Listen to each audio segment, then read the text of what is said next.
सभी का बहुत बहुत स्वागत है। आशा करता हूँ कि आप सभी वीडियो देख रहे होंगे और एंजॉय कर रहे होंगे। देखिए, हम जो भी बताना चाहते हैं, हमारा उद्देश्य ये है कि आप लोग बस केवल वीडियो देख लीजिए, थोड़ा सा अपना पढ़ाई भी कर लीजिए, देख लीजिए, ज़्यादा दिमाग पे जोर नहीं देना है। अब जैसे कि हम कल आपको बताए थे कि थार्नडाइक का नियम, थार्नडाइक ने 1898 में अपना नियम दिया था और ये कहाँ के थे? अमेरिका के थे।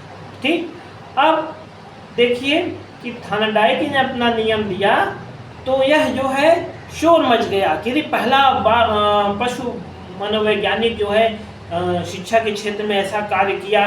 तो अब आप लोग बताइए कि ये शोर मचा, अमेरिका होने लगा, तो इसका प्रभाव मतलब कि इसका रिएक्शन किस देश पर सबसे ज़्यादा पड़ा होगा? आप लोग अनुमान लगाइए, किस पे पड़ा होगा?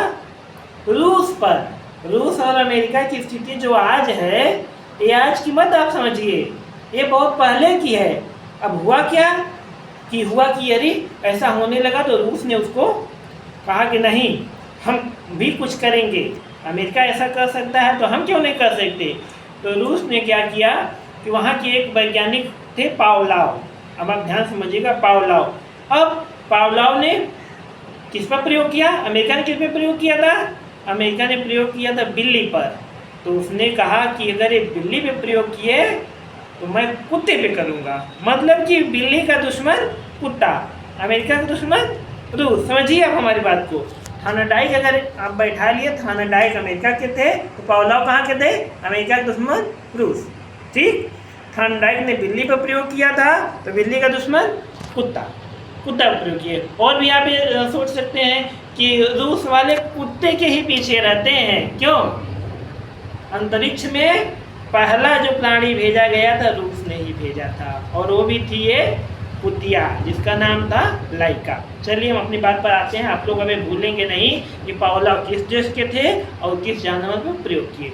अब आप लोग कुत्ते को ध्यान से देखिए। कुत्ता अपनी जीभ निकालता है गर्मी में, क्यों?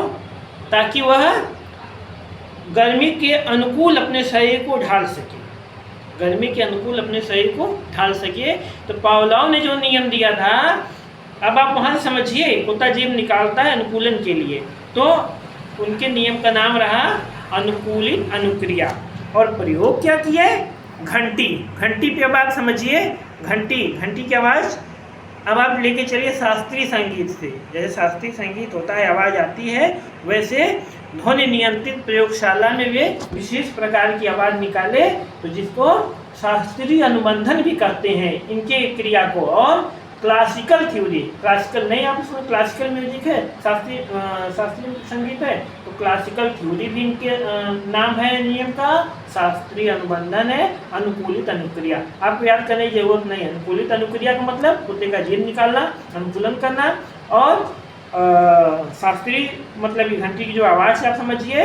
तो और अधिगम का प्राचीन सिद्धांत इन्हीं को कहा जाता है। और शास्त्रीय संगीत हमारा प्राचीन है ही और आज भी चल रहा है, इसलिए अधिगम का प्राचीन सिद्धांत के नाम से भी जाना जाता है, और परंपरागत सिद्धांत से भी इनको जाना जाता है। अब ये किए क्या? थार्नडाइक ने क्या किया था? बिल्ली को पिंजरे में बंद कर दिया था, भोजन रख दिया था, मीट मछली रख दिया था, और यह जो है इससे उत्तेजित हुई, यह उद्दीपक का कार्य किया, बिल्ली अपना लीवर दबाई। तो ये क्या किया?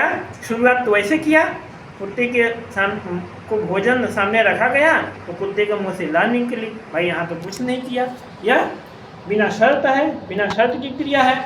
अब वो जो भोजन था वह बिना शर्त का उद्दीपक था, वहाँ पे कोई कंडीशन नहीं है। भोजन देख के कुत्ता अपनी लार टपकाया, बिना शर्त की क्रिया किया, बिना शर्त का भोजन, बिना शर्त की क्रिया।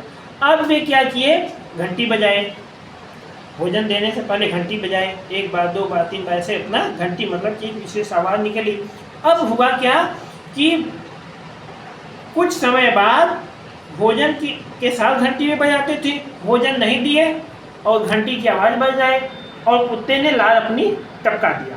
ठीक, अब हुआ क्या? जो कार्य भोजन कर रहा था, अब वह सशर्त घंटी मतलब जब वो कंडीशन ऐसा बन गया कि घंटी की आवाज़ से कुत्ता अपनी लार टपकाने लगा। यह उनका जो बताने का उद्देश्य था कि थॉर्नडाइक ने जो भोजन को बताया था, अब इनका कार्य वो कहीं नहीं है, कोई बहुत बड़ी बात नहीं है, वो हम रूस वाले हैं, हम तो कुछ अलग कर ले गए। वो घंटी की आवाज़ से कुत्ता लाल टपका दिया, बस मुख्य उनका उद्देश्य था। और इतना इनका प्रभाव पड़ा था कि इनको इस क्षेत्र का नोबेल का पुरस्कार दिया गया। एकमात्र मनोवैज्ञानिक ऐसे हुए जिनको नोबेल का पुरस्कार दिया गया था। तो हमको जो बताना था मुख्य रूप से हम बता चुके हैं, अब आपको दिखा देते हैं। नोबेल, इनको नोबेल पावला नोबेल मिला था। एस जो उनका यह साल था, स्टिमुलेटेड रिएक्शन थॉर्नडाइक में था। इनके में केवल एस मतलब कि जो घंटी हमारी है यह हमारी स्टिमुलस का कार्य करेगी। पहले घंटी की आवाज़ जब बजती थी तो न्यूट्रल स्टिमुलस था, वहाँ पे कुछ नहीं हुआ था। बाद में धीरे धीरे वह कंडीशन स्टिमुलस हो गई, मतलब सशर्त उद्दीपक हो गई, उससे लाल टपकने लगा। इनको क्या कहते हैं? अनुकूलित अनुक्रिया। ऐसे समझिए, कुत्ता अपने को अनुकूलित करता है। शास्त्रीय अनुबंधन, घंटी की आवाज़। क्लासिकल थ्योरी, शास्त्रीय समझ लीजिए। शास्त्रीय कंडीशनिंग, अधिगम का प्राचीन सिद्धांत। हमारा शास्त्रीय संगीत प्राचीन है। परंपरागत सिद्धांत आज भी चला आ रहा है। तो पहले कुत्ते के सामने भोजन, अनकंडीशन स्टिमुलस, बिना शर्त उद्दीपक, क्या हुआ? कुत्ता लाल टपकाया, कोई बात नहीं, ये तो होना ही था। अब क्या किए? भोजन देने के बाद पहले वे घंटी को बजाए, न्यूट्रल स्टिमुलस मतलब कि तटस्थ उद्दीपक का कार्य किया। फिर भोजन देने के साथ ही घंटी की आवाज़ किए और कुत्ते ने लाल अपनी टपका दिया। तो हुआ ये कि ये जो हमारा स्टिमुलस था यह सशर्त उद्दीपक बन गया कि घंटी की आवाज़ से कुत्ता अपनी लाल टपका दिया, कंडीशनल रिस्पॉन्स। ये सब उन्होंने कहाँ किया था? ध्वनि नियंत्रित प्रयोगशाला में विशेष उपकरण से ये आवाज़ जो आती थी, घंटी की आवाज़ जो वो निकालते थे, वो अपने प्रयोगशाला में किए।